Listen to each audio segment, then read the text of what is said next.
How to change wallpaper in your mobile. Hi guys, in this video I will show you how you can easily change your mobile wallpaper in just few simple steps. So without wasting your time, let's get started. So to change the wallpaper of your mobile, first of all you have to press and hold on your mobile, and here you will see wallpaper and style option. Click on it, and here click on change wallpaper, and scroll down and click on colors, and from here you can select any wallpaper that you want. For example, I click on this wallpaper and click on next, and click on done.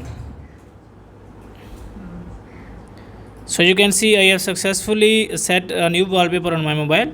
But if you want to change the wallpaper again, click on this and change wallpaper, and from here you can select a wallpaper from your gallery, or you can select a featured wallpaper from here. For example, if I want to select this wallpaper, I will click on it and click on next,